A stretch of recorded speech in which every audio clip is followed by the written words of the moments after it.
Hey everybody, welcome back to another episode of M&M Podcast. I'm here with Mitch. Mitch, how you doing this morning? I'm doing well, Alex. I'm excited to talk about the 90s music revolution. It's Hmm. definitely a topic that I kind of recommended for us. I find it interesting, just kind of over the course of music history, how the 90s just represent a pretty significant shift, from decade to decade, and thought it'd be interesting to talk about it. Yeah, you had some great talking points here, and I'm trying to follow along here. I didn't come as prepared as I thought I'd be today, but we're gonna spark some good discussion. Yeah. So talking about the 90s music revolution and how this is kind of shaped through, you see the inklings of it in the earlier decades. So we were talking Mhm. about 80s music and 80s the birth modern pop music. So Yeah. you made a good point, Mitch, before we were recording here about the music kind of straying away from that grounded real lyrics and Mhm. serious tones from counterculture revolution in the 60s to 70s and 80s being a little more commercial, you were saying. Yeah. So what do you think about that? Yeah, I think in the 60s that was really kind of the launching point for music kind of being in the mainstream. Music that was countercultural, that was critical of, The maybe man. the government or Hmm. maybe companies or whatever, kind of, anti-corporate really. And then as the 70s came along, there was still some of that. There was definitely still bands and artists who, weren't just kind of commercial pop stars. And then I think the 80s, in my opinion, was really the birth of modern pop music, Hmm. where like record companies got more control. Artists didn't really care to really have a stance or to create something new. And that's not everyone by any means, but I think that was the start of that, where you Hmm. just kind of had like teeny bop stars who just wanted to kind of make money and use Hmm. music as a way to make money and be famous, as opposed to making the music regardless of what happens, and Yeah. then just naturally people like it and eventually you do kind of become famous. and Yeah. and I think the 90s is cool because it was almost a cycle, right? Or like a loop where there was this like really significant cultural shift, and then it gets more to corporate, and then boom, it swings back the other Hmm. way, right? In the 90s, where the most popular artists, the most popular bands were not pop, were not like bands that cared about, like, not that they didn't care about money, everyone cares about money, Hmm. but they made music because of just that's what they wanted to make, The that's how loving they music. Yeah. felt, that's what they Yeah. saw and experienced. And feelings will um always come through there. The feeling music yeah. will always break through the corporate stuff. That's the Mhm. thing. Plus you had probably the biggest part of the 90s revolution is probably the fact that we had a new genre of music come to the forefront and dominate the next few decades of music, really, Hmm. which is hip hop, obviously.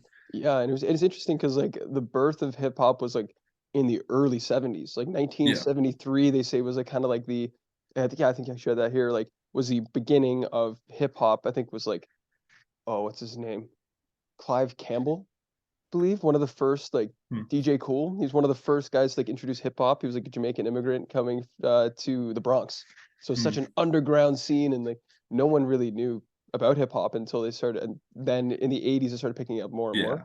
And then the The 80s 90s, was, yeah, sorry, yeah, like the 80s was when hip hop like kind of came into took the around, yeah. mainstream. Like it Hmm. was obviously a thing in like black culture and that, but in Hmm. terms of like white people basically being introduced and like corporate, like the corporate side of music kind of being introduced to hip hop They didn't catch was on the till later. 80s. Yeah. Yeah. And like NWA was like a big group, big part of that. Hmm. Like Straight Outta Compton's a great movie. Like Oh yeah. that's a good one to watch if you're interested in hip hop. I'm sure people have. But yeah, like Snoop Dogg and that. But I would say the 90s is when it went from sort of like, oh wow, like that's new. Like whereas in the 80s, it was still, hip hop wasn't really seen as sort of like a significant genre. It was almost more, not obscure, but just It's still like more underground, a little more. yeah, like Yeah. it wasn't fully embraced yet, I would say, like pretty much Hmm. by white people, but definitely like corporate, like the record companies and that. Hmm. Whereas the 90s, you saw Tupac, Biggie, Hmm. Jay-Z, Eminem came in the late 90s, and that was like, okay, hip hop's here to stay, and it's definitely in the cultural fabric. Mhm. And I think it's interesting because when we look at the 90s music revolution as a whole, it makes sense that hip hop kind of forced its way in during that time, Mhm. because like hip hop now, it's changed obviously over the decades, but like back then again, it was the same thing. Like it was commentary, right?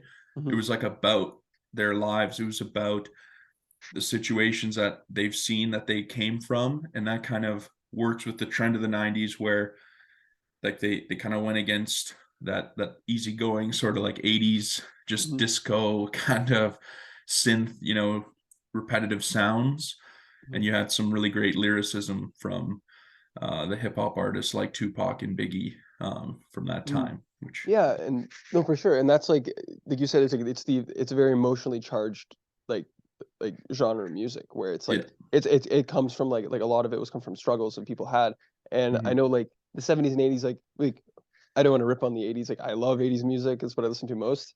Hmm. It is there is a lot of like that poppy element you were saying where it's like not as heavy and not as like maybe emotionally charged, but I found maybe the more emotion in the 80s music comes from like the lighter like love kind of thing. Like you said, like the power ballads were like the big thing in the 80s, and like Hmm. they sang about love because like, I guess that's just like in the cultural sphere, right? That was the most, it was like a very prosperous time in the 80s and everyone was like singing about love, and um it was great. And then the 90s came, that more emotional era, and they were talking about grunge, right? Like so we're Hmm. getting more into that stuff, and that's when like the angst starts to come Yeah. out, and that's when like you're saying is more like emotionally charged than the 80s. Hmm. And that's like another big shift, obviously, and probably like the most, I don't know if it's most famous, but one of the most recognizable changes from the 80s to 90s was the introduction of grunge bands, of course, which Mm, kind of a funny subgenre. And I don't really, it's hard to say if like how it's aged or how it's sort of thought of with like young people today, as opposed mm, to like the 70s music. I feel like 70s music and 80s is bigger than 90s music with like young people today in general. Like I'm not talking about like people who like go to record stores or whatever, just yeah, like no, the it's average person. I feel like Queen's like the biggest band now for young oh yeah, people.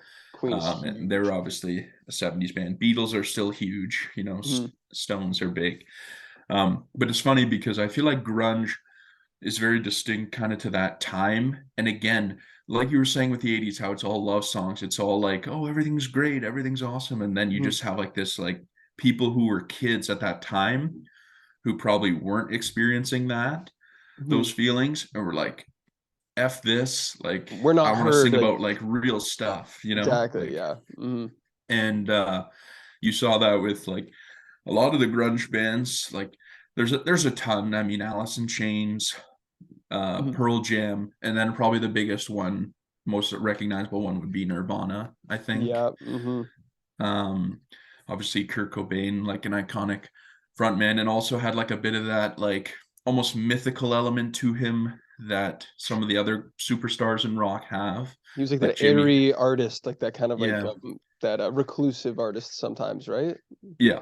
And That in unfortunately, like, you know, I think him dying so young almost mhm, adds to it in a sense. And not to say like anyone like it's a good no, but like I feel like when someone is gone too soon, people it almost they become a folk hero in a sense, like mhm. where it's like Jimi Hendrix, right? Or Jim Morrison or Yeah, Janis Joplin, like the 27 Club obviously yeah, is Amy like a Winehouse, famous yeah, expression, Amy Winehouse, where because they weren't around to make like bad music or maybe say some things that were like kind of dumb, it's like they're you just idolized. have them at Yeah, their peak, right? hmm Kind of, and then they're gone and you're shocked and sad. But the music obviously stands the test of time. um and Nirvana is definitely one of the groups I would say that kind of exemplified the 90s and the shift. Like the fact that they were the number one band in America is crazy. They reached you number know one. Well, I just think Really? they were probably the most popular, like of the new bands in the Hmm 90s, like bands who came out. And obviously some of the bands from the 80s um, were still big in the 90s for sure. Like I'm sure U2 is huge, like a lot of those Oh yeah, bands. yeah. But in Mhm. terms of like a new band that came out primarily in the 90s, I think they're probably the biggest. Um, Probably them or Pearl Jam, I guess. Yeah. Oh, Pearl Jam. Yeah. But Nirvana is even popular today. Like you're talking about the most popular bands and stuff. Again, 80s is it's even more in the forefront now with the younger generation. But Nirvana is something I've seen. I keep hearing for Mhm. people our age. So it's just one of those. Yeah, not as much 90s music going on in our age group right now. But Nirvana is like the one that sticks out. So. Yeah. And it's funny because they become mainstream really. They're probably Mhm. played on classic rock stations now. Mhm. Oh And yeah. people who like me, I'm not like a grunge person really. But I'm definitely not just someone who likes just like what's on the radio, pop, like that stuff by any means. But I like Nirvana for sure. And I think a lot of people are like that, where they're not even grunge. They're like grunge fans or really into heavy rock, but for some reason Nirvana, something about their music was able to kind of just hit the spot almost where people who don't like heavy music still like Nirvana, particularly obviously the Nevermind album, right? Yeah. Like that Mhm. was iconic with that album cover, That of that course. little side note that baby on the front cover is now suing Yeah. has been suing Nirvana and their estate for like years now because he's like I was underpaid and like I like that's I Mhm. didn't consent to that and you're like Yeah. okay man, right, right. Yeah. I heard about that as well. Yeah, Yeah, it's kind of just it's a weird situation. It's a weird album cover. yeah, and Like, it's very weird situation. You're right, very weird. yeah, so tough to really even have an opinion, but Mhm. yeah, for sure. And then I guess to touch on some of the other genres that were big at that time. I mean, one thing that came around, I think it was more mid 90s, late 90s, was you saw a genre that is not big today at all. It's very much in its time. And I think it was kind of early 2000s as well, which would be new metal, not NEW, NU, new See, metal. I've heard of that before and I didn't know NU like that was a thing. I saw you write it down here and I was like, Yeah, what the fuck is that? Like, sorry, I new know. metal. I know. Yeah, I'm not And explain that a bit. Like, yeah, it's basically like heavy metal there's a couple distinctions, and I'm not an expert. I don't listen to the genre no. very much. I would say the only new metal band I like would be like Rage Against the Machine, because they're like the ultimate version. Like they are critical. They talk about real stuff in their music and it's heavy, you know? Well, that's like the Offspring too. That's the one I listen to them as well a bit. Hmm. But Rage Against the Machine is like number one. But you're right. Like, yeah, it's counterculture stuff And the more. Offspring is like, I don't know if they're new metal or not. I did new metal slash punk, kind of just to, because Mhm. I don't know if, because the Offspring's definitely not like Rage Against the Machine exactly, or like Mhm. But they are heavy Limp enough to or be like, Corn. Yeah, but they're definitely not just rock. They're not like no, classic no. rock or anything. They're definitely punk. They have punk elements to it, Yeah, for definitely. sure. And they were Mhm. a huge band at that time. And Mhm. then like Korn is another new metal band. They're kind of crazy. I've only heard their music through the Woodstock 99 documentary that's Oh yeah. on Netflix. Have you watched it? No, no, I You've haven't. I got to was watch told I it. had. Yeah, You have to no. watch it. And that is like a really good documentary for like, you see the bands and the music that was played at that festival, and that was like the biggest festival, and it's like, wow, like that Mhm. was a different time. Like Yeah. the bands who were popular and the artists, like one of the biggest tickets was Limp Bizkit, Yeah. right? That was like one of the headliners. That was one of the biggest, that was the one people wanted to see. um and so yeah, that kind of shows you where kind of the cultural zeitgeist was at that time, Mhm. which is a bit funny. And you, with new metal, you kind of had this weird blend of like rock, heavy metal, and rap, which was kind of strange. Where like Mhm. you had Limp Bizkit, you had Linkin Park, and a Linkin couple other Park. bands who would kind of like mix the two. And I'm not a huge fan of that, I'll be honest. Like I don't mind it. Like I definitely don't mind Linkin Park. Like they have Mhm. definitely some good stuff. But yeah, that's kind of like a strange hybrid that was formed. I think it's because of how big hip hop became in the 90s, where It's people so probably loved influential. it and kind of wanted to Mhm. add it to their music, even though it's like hip hop's great, heavy metal and rock is great. Together, a Mm. bit strange, you know, it's a bit strange. Although I will say that one song with Jay-Z and Linkin Park, have you heard it? It's like Numb slash Encore. No, I know You Numb, but I don't think I know the. listen to Numb/Encore. It's really good. It's actually really good. It's cool because they do combine the two kind of, So but is like a post mashup, or is it like they performed yeah, it together? I think they performed it together, but I don't know for sure because I've seen them perform it live, I think. So it's Okay. really cool because it's strangely the two songs fit together Mm. and they kind of I go like when back and that happens. forth to each other. Mhm. And it's really good. I mean, like Jay-Z is one of the best. He's probably my top five like favorite rappers of all time. And Linkin Park, like they're fine, like I like them, but definitely that song, the chorus is really good, and it just it blends together perfectly. Like Mhm. I just said, how I don't like combining the two, which I don't, but this was different because you had a true hip hop artist, like a great hip hop Mhm. artist song, and then a rock song, and somehow blended together and it worked, as opposed to like Limp Bizkit trying to rap and make rock.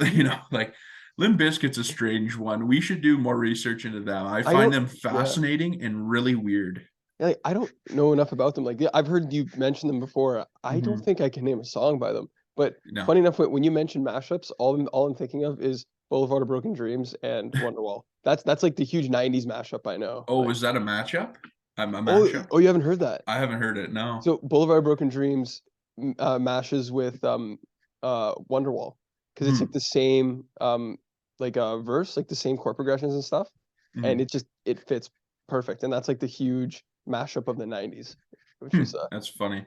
yeah. Yeah, I should listen to it. I mean, Green Day definitely fits into that. Like they're the punk side. Mhm. And Green Day, they're funny because they came out there and they were punk, and then people kind of turned to them and they became like pop punk and kind of, Yeah, like and more it's rock. They turn more like yeah, yeah, like like pop modern punk rock. and Yeah. yeah, like kind of easygoing rock almost in a sense. It's like it was almost like I've heard it described where it's like rock pop with a punk like rip like guitar where it's like that deep like Yeah. heavy sound guitar. You have like a Um, grungier like tone of a guitar, but the actual like but the chord progressions and song, songs were yeah, yeah, yeah. were very much just sort of like rock pop, like It was like a do flavoring of punk in there later. That's what it was yeah. mostly. Mhm. And the punk community is not a forgiving one or an inclusive one. Like they're very much like, this isn't punk, man. Like like that's pop music. So you can see how Green Day. I mean, they were huge though, and I think Oh, mhm. they're pretty beloved. I like Green Day. Yeah, Like I mean, they're a household name to yeah, today, right? And they just I know the '90s was when they really hit their stride because I think they started in 1989. I yeah. wanna say, like, they started the end of the '80s, and that's when they started getting big in, like, the early mid '90s, and that's when they Hmm. really hit their stride. And then, obviously, like, American Idiot was, like, 2004, I wanna say that album released?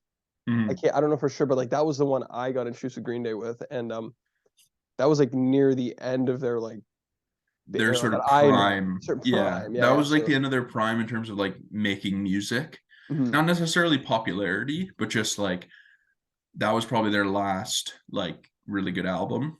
And I Yeah. agree, that's the one I probably have listened to most. The other one is Dookie, Dookie's which probably one of my favorites, yeah. ridiculous It's like an album. explosion or something on it, like, I think I Yeah, have it on vinyl, yeah, it's, or that my one brother has it on vinyl. that one's kind of funny. Green Day's kind of a funny one to me. They're a bit Nick. They're not Nickelback, and I don't even mind Nickelback. I'm not, but it's just in that sense where like the voice is very recognizable, and I almost chuckle a Mhm. little bit as I listen to, even though I like it. Like I'm not hating on Green Day, but like some of the songs from Dookie, it's like, do you have the time One, to two, listen to me one. whine about, like Yeah, that? I mean, that's kind it's of just really like, funny. Like he's whining, like it's whiny. It's like it's emo, but not like true emo. It's like pop person emo it's almost. It's a performative emo-ness, you yeah, could say. that's a good one. Yeah. It's like something that someone who doesn't listen to punk listens to when they want to feel edgy, kind of, kind of, uh, which trying I'm to fit not in with your punk, punk but friends, everybody, listen to Green Day. yeah, There you yeah, go, and that's what you could try. yeah. Like go to a punk bar and then be like, "Could you play Boulevard of Broken Dreams, please, sir?" and they'll like punch Get you in the the mouth fuck or out. something. But yeah, I mean, yeah, like new metal and punk, that was definitely a big part of the 90s. And I think that sort of fits into again, like it was just a bizarre decade in terms of music. We've never Yeah, seen anything like it. It was just a bizarre decade. And there yeah, were some great things that came out of it, but also some really bad music as well, mhm. And what's interesting is you say yeah, you were saying, like, because such a counterculture kind of like more emotionally charged era of music again, you see so many different kinds and genres come up because now you see like the alternative stuff. I mean, like you get like the 90s. It's hard to believe that like the decade that birthed like Pearl Jam and hell like Limp Bizkit and those Yeah. bands also like brought up like Bare Naked Ladies and Weezer and like Mhm. Smashing Pumpkins. So like it's Yeah. so crazy to see like the tone all over the place in the 90s because it's like the transitional period, which is what Yeah. we're getting That's a at. great point. That's a great point. You could argue, in terms of like popular music, the 90s might have been the most diverse decade Hmm. Yeah. because the 60s, there just wasn't a ton of options yet. And everyone kind of like all the British bands kind of sounded like the Beatles, let's be honest, like to varying degrees. And that's not to say there weren't others that stood out. Like the Beatles didn't invent Mhm. music or anything, but I think and then the American bands, there were some good ones. Like CCR came out in the Mhm. 60s. They were definitely different, had a bit of that southern rock sort of sound, but I wouldn't say it was the most diverse. And then the 70s, I feel like if you go year to year, was pretty similar. Like you kind of, I would say the 70s was like the decade of soft rock for the Yeah, most like part. psychedelic soft rock. Like it was Pink it Floyd, the yeah, Eagles, like they're pushing the boundaries of like that like clean cut Beatles stuff where they're like, oh, let's do a little more like let's talk about break the rules drugs. of like the rigid 12 bar Yeah, blues kind of thing. And yeah, and like about drugs and stuff. So they're taking it a step further. And then I felt the 80s was a full on like, let's do whatever the fuck, let's get it going. yeah.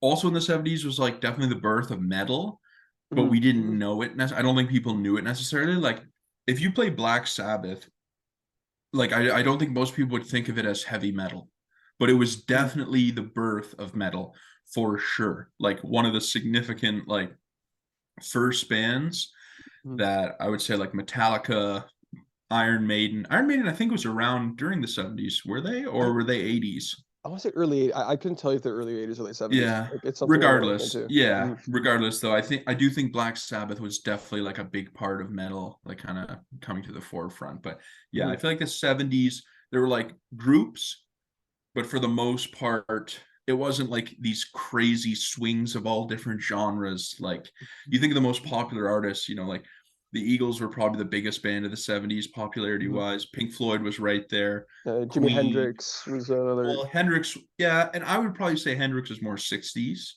Oh, but that's true, because he died in 70. That's right. That's right. Hmm. yeah. Um, but then you think of like Elton John, Billy Joel, like different artists for sure who had their own sounds, but it wasn't like anything crazy.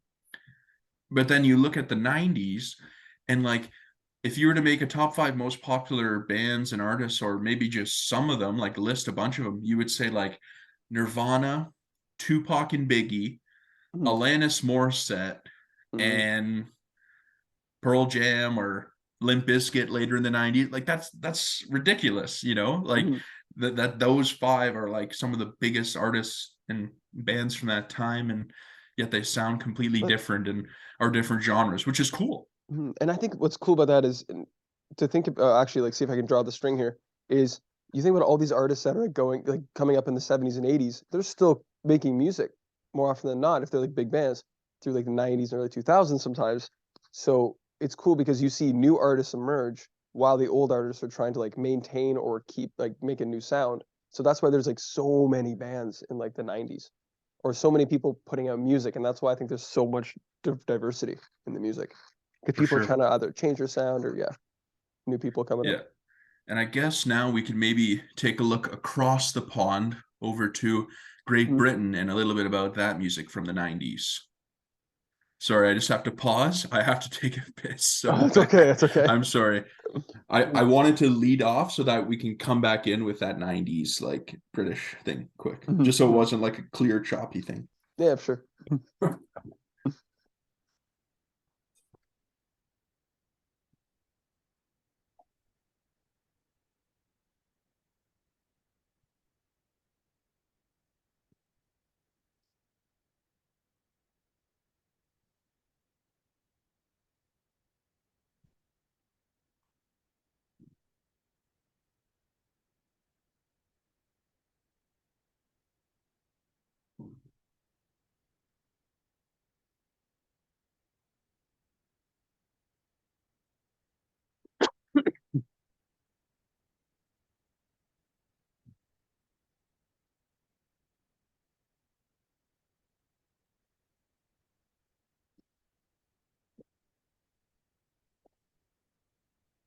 Apologies, sir.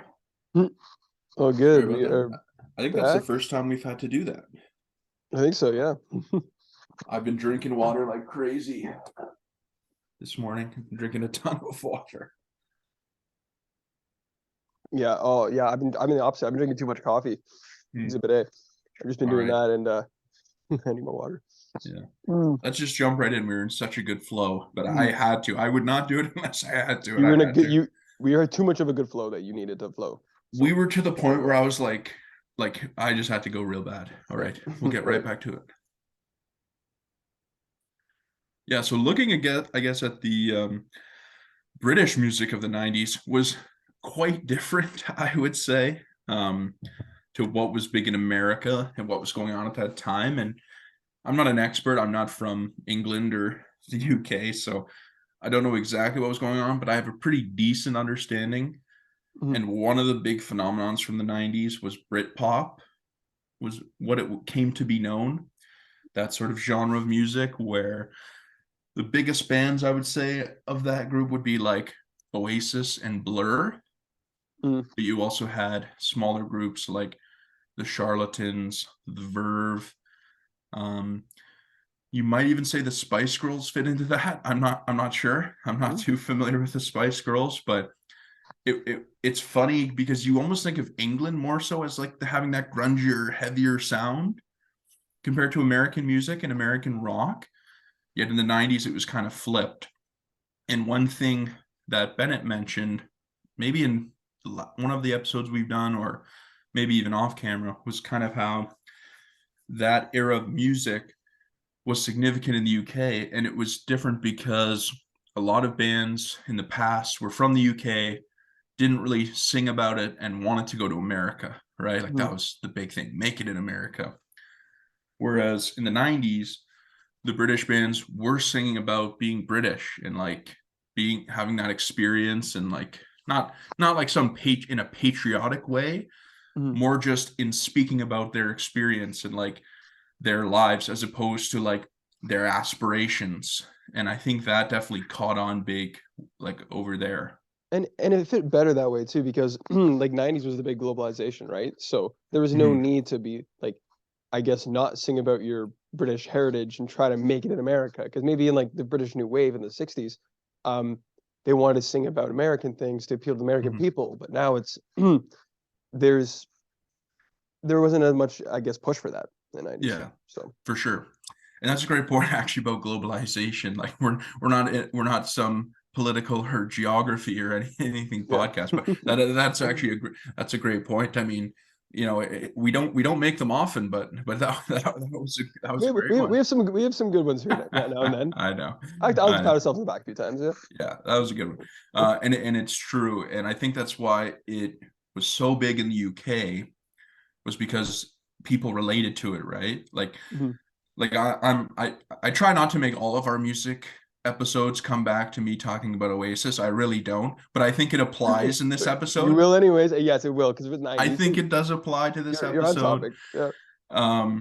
So if it's on topic, I'm allowed, but if we're not on topic, feel free to Like, cut no, me Mitch. off and just mute my mic or something. But Mm.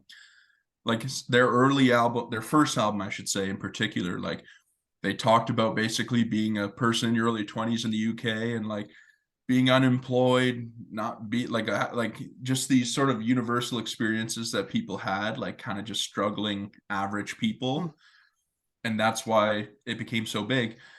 And I also think that's why it didn't catch on in America, partly, was Mm. because the music was truly, it wasn't music that was like trying to sound American or trying to appeal to Americans. It was just like these British guys and gals who were writing about their experience and what they liked and what they'd been through, right? Mm. So it wasn't as relatable. And also you had two pretty different um like genre booms, if you will, Mm. where like we've said this whole time, hip hop became big, new metal, grunge were kind of the big three, right? That had an impact in American music in the 90s. And then here comes Oasis with Wonderwall, you know? And I Wonderwall. I just think like because those other bands were so big and people started to get a taste for that kind of music, they didn't really care for the softer, more melodic music that Oasis had, and Blur and the Verve, but Oasis was definitely the big one in the UK during that time. Which I guess is pretty interesting how different the two sort of cultures were in music during the 90s, right? Like Mhm. we were talking about such a shift in in the US, whereas I don't think that quite happened as much in the UK. And I think that might have just been it was already there. There were Mhm. already sort of that grungier sounding bands and heavy bands in kind of the mainstream of UK music. But yeah, one of the other things I did want to touch on, and again, this is more like the American and North American, like it's pretty much the same in Canada for the most part, like Yeah. in terms of what music we get and that sort of thing, would be MTV. Mhm. The introduction of MTV, which I don't know exactly when it came out, but it definitely started becoming popular in the 90s for sure. And that was a big shift. And I think that had a big role in like the way people found music. Because back in the day, it was the radio or it was just like the record store. And not everyone would go to the record store, right? You just listen to the radio and then maybe you'd hear a song or from your friend. Whereas MTV, they'd show music videos. Nirvana had a famous MTV Unplugged Oh where yeah. they did like a set, an acoustic set, and then also maybe some like regular, like full band sort of full arrangement performances. So that was, I think, definitely big Mhm. in changing the way people found music and also the genres that became popular because MTV was pretty much like almost fan controlled where like people would send in who they wanted and MTV was trying to get people that the audience wanted so they would get like those grungier bands and it was really just about kind of youth culture, right? Mhm. And I think that had maybe gone away for a bit in the decades prior, whereas I think the 60s was like again sort of the catalyst for that starting, Mhm. where youth were like, screw this, like we don't need to listen to you. We're gonna wear Do what we leather want. jackets. Yeah. We're gonna use electric guitars, like Mhm. stuff like that, right? In terms of music, but also just in general, like regular society.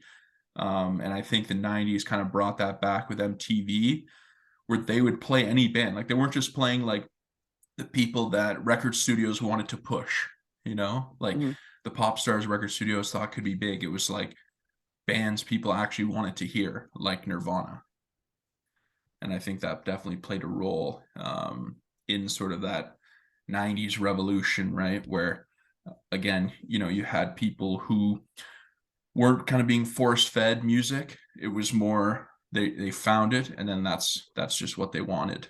Mhm. Yeah, it was much more. It's a yeah, it was a better time for people seeking out music. It was more accessible, right? And that was they're appealing to the audience. Hmm. Mhm. And then another kind of genre that became big in the 90s was alternative music. Yeah. Hmm. And again, it didn't really fit into like the 80s sort of sound, but it was still huge. Like you think of like Alanis Morissette was kind of a very unique, distinct artist, and Weezer, like you had already mentioned, the Smashing Pumpkins, like those bands had a very unique sound. Um, and it definitely wasn't just sort of like a remake of some 70s band or an 80s band. Like it was very much its own entity. Hmm. Yeah, I And, was saying like, probably one of my favorite alternative bands to come out of the '90s was Bare Naked Ladies. mm, Great band. They have obviously more like, pop, and they have some kind of rock to them. They have some like songs that are more rock, but it's like pop rock. It's like easier radio hit stuff, but it's yeah, I'd say probably one of my favorite '90s bands, and that's gonna be a hot take. yeah, I guess I should listen to them more, but I find them a little bit goofy They, in they all are goofy. honesty. They're very tongue in cheek, like nerdy. Like Yeah, it's and there's like a lot of wordplay and like talking in their songs. mhm. It's like Oh, very like wordy. Like it's you they, know, they they were considered like the dorky band, like 100%. yeah. If you listen to them, it was like dorky, but like but they were big. They Like were huge, yeah. I remember there was even a joke in Community about bare naked They ladies did. It's like, where where Jeff, like the main character, like kind of made fun of them, and someone was like, "How many Grammys do you have, Jeff?" Or something. And he's yeah, like, "Why does everyone defend that band?" He's like, "They had 3 #1 hits and blah blah." Like yeah. just And funny stuff. everyone jumped in and like, Yeah, BNL, we have to like give them an abbreviation now. And they're like, how dare you like shit on like the most beloved Canadian rock band they have, or yeah, like whatever the hell it was. yeah. And that Uh, was and the bare naked lady. Yeah, they're a fun band. I should listen to them more. Like if they have some more, maybe like serious well, songs, right? they have serious songs that are like really good. Like I'd say like Hmm. you look at the song like Jane. Hmm. That's a good one. Wow, putting him in the spot for serious stuff for them. Yeah, tough to Yeah, pick out a Jane. serious bare naked lady song. Old Apartment is a really good one. That's like a more like a rock. That's like probably one of the like rock songs. Um, Hmm. Old Apartment, but they do have some like tongue-in-cheek stuff there too, where it's like If I broke had a it like million if dollars. I had $1 million, but like Old Apartment's like I broke into the old apartment, 42 stairs from the streets. Uh, it's like why did you leave the dish rack? So like the song's about a guy breaking into his old apartment and seeing things, being like, oh, why did you kept this? Why'd you keep this? How is the neighbor? Hmm. Is the neighbor like loud and stuff? So it's a little tongue in cheek, but like they have some serious stuff.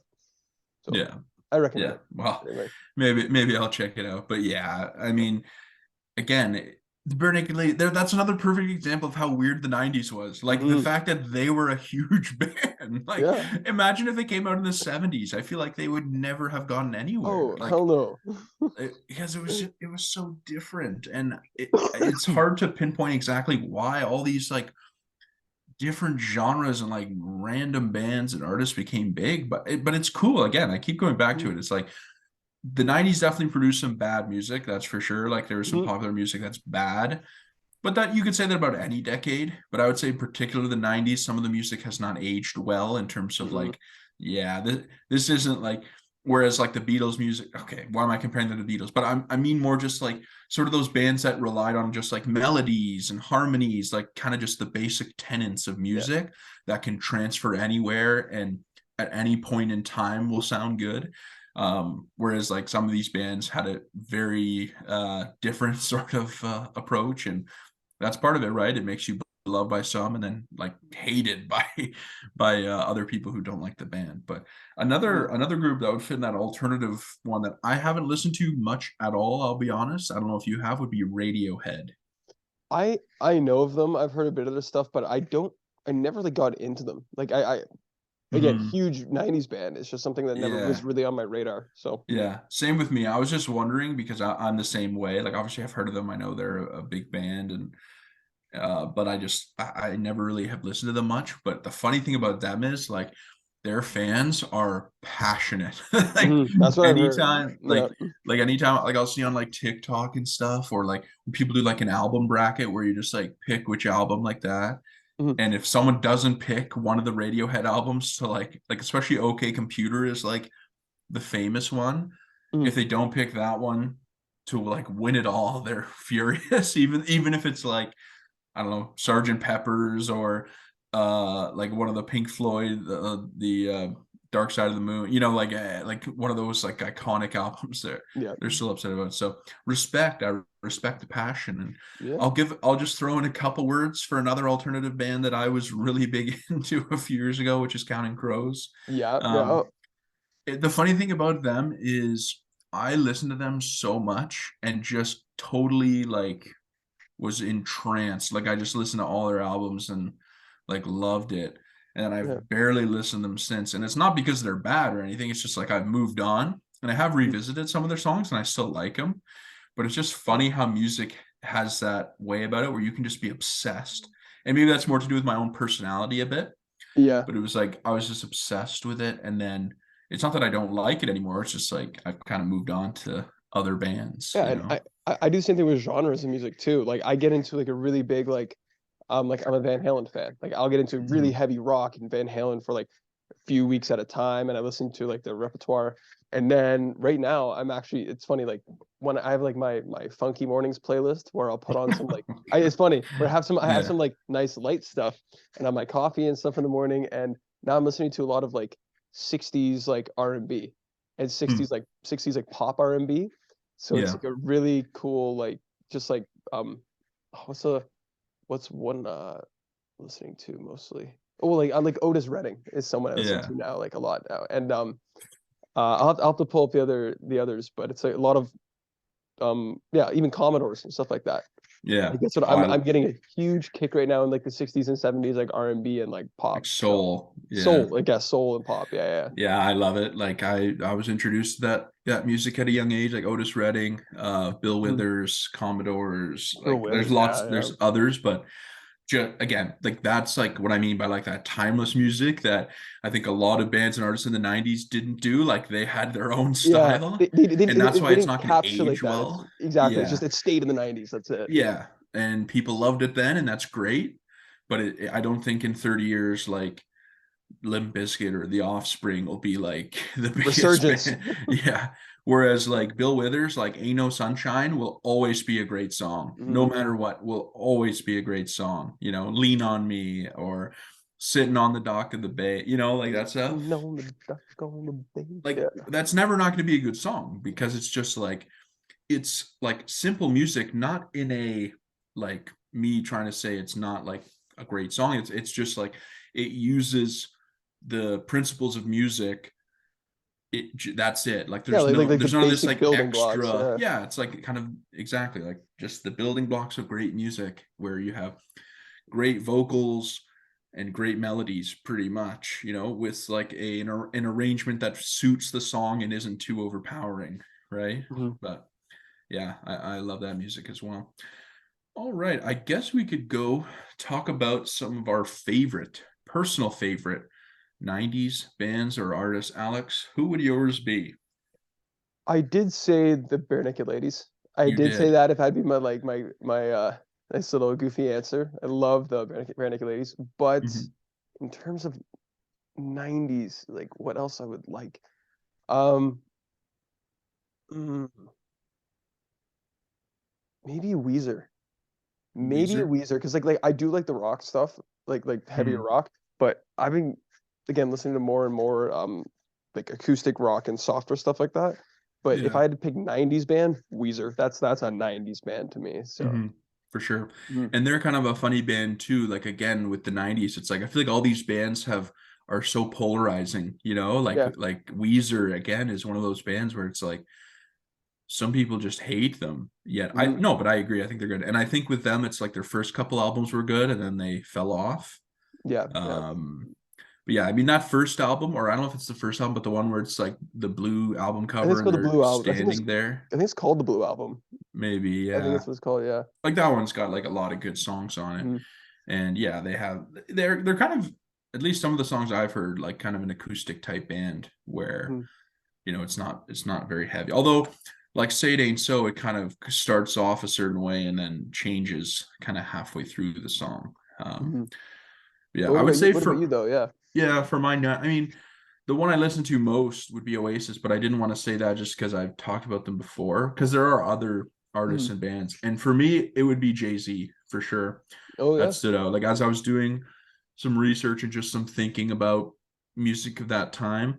And it's because the funny thing is, until I was probably 19 or 20, rap would have been my number one genre of music that I listened to. Mhm. Um, so I listened to a ton of it. Like I like the new rappers, sort of like Kendrick's probably my favorite, but I also like Drake, Future. But definitely when I was younger and throughout, but Mhm. definitely when I was younger, like Jay-Z and Kanye, but particularly Jay-Z was like Mhm. the one I really, really liked. And I think he's definitely considered one of the best of all time hip Mhm. hop. And I think with him, it's like his body of work, the number of albums he's made that are good is incredible. Like Mhm. I think there are other rappers who have better single albums.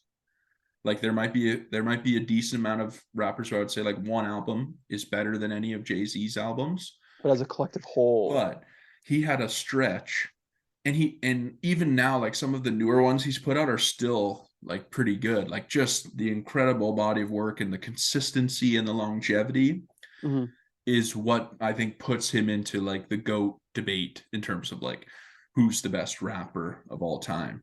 And Mm. so I definitely wanted to go with him.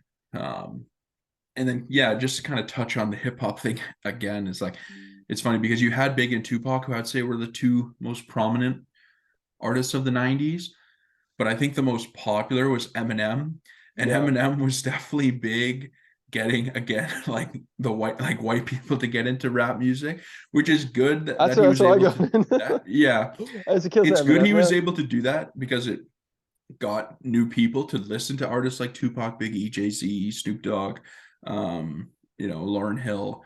But it is kind of funny how it took like this white guy to kind of open the doors, for other rappers. But it's good. Like he definitely made Mhm. rap more popular Mhm. around the world because He was he a was huge such a influence in big the artist. genre. Yeah, yeah. And he was yeah, and like some people debate, like I would say he's a rapper, like again, like some bands and artists, their reputation gets better with time, Mhm. and then some kind of go the other way, and I would say his has gone the other way. Yeah, Because if his you last go couple back albums to some weren't. of his, yeah, his last few albums weren't good, and if you go back even to some of like when he was in his prime, for him it was always the cadence that was impressive, like the way he hit the cadence of how he would rap. Yeah, But some of the lyrics are like absurd, like they're just bad, they're corny, like yeah. Oh, Slim you know Shady, man. Like yeah, he had some interesting lines there. No, I yeah. agree. And Yeah. like yeah, like I respect Eminem. He's not one of my favorites, but I definitely respect him. And I mean, Dr. Dre obviously co-signed him and was a huge part. So I mean, if Dr. Dre, one of like the moguls and like the Godfather, one of them at least of hip hop, is sort of like the one Vouching who for you. backs you and vouches Mhm. for you, you've got something right, Yeah. going on. But yeah, I think that was a good discussion, and I just found it an interesting topic because again, like we started the show, the 60s, 70s, 80s, I felt like 60s was like the start of really rock music, and it had some great like Revolver album. You had a lot of great music about the Vietnam War, like you had these sort of like anti-government or anti-corporate music. And then I felt like as the 60s went along, then came the 70s, and then the 80s sort of epitomized it, was just that shift to more corporate because Mhm. record companies and everything was able to get their hands on artists and control sort of what they were putting out, or even just not give a chance to a band that was sort of having those discussing like serious themes. They wanted just sort of easygoing music. Yeah. And then boom, the 90s was just like screw that, and you had these weird bands, weird artists It was, talking about like serious stuff and emotion, and it was just an odd time and for then sure. it's crazy because, and we'll probably get into this in another episode, but from like the whole emotionally charged 90s from like everywhere. I feel like music nowadays have become more like even back to corporate, right? And Oh yeah. it is so soulless. I'm Mhm. sorry, a lot of it's like soulless garbage, and I will like 100% stand by that statement. Yeah, But because it's like the artists themselves aren't even writing a lot of the stuff. I know back in the day people wrote for yeah, each other and stuff, but nowadays you yeah, have like teams and teams of writers writing for this artist, and it's like, do you really feel this way? yeah. Like, is this actually a thing? I Like, yeah. completely agree. The only distinction I would make, and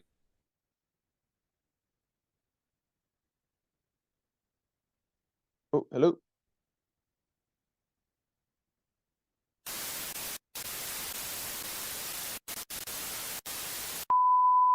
I think you froze there, Mitch.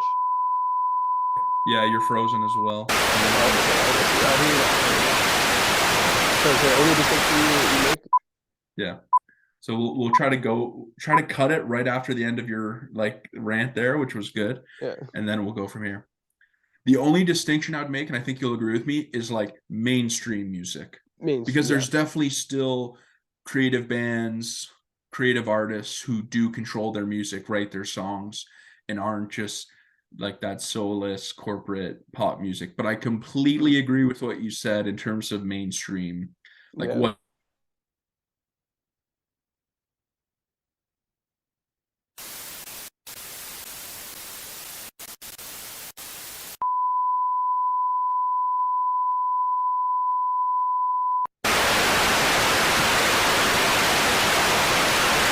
Oh, Yeah, you're there you back. go. Sorry, It I says got your off. Wi-Fi is like red, so I don't Yeah, know. my Wi-Fi is like it says I'm fine here, but it says my Wi-Fi internet's unstable. So Mhm. I guess, well, yeah, you're right with the corporate mainstream stuff. So I guess this is a good place to stop if my internet's cutting out. So Yeah. Yeah, I guess we'll just leave it there. Thanks for watching. Check us out on our social medias at Podcast M&M. Save it for the podcast. Save That's it. perfect. What you're I'll save talking that. I'll about. save That is that, yeah. absolutely perfect.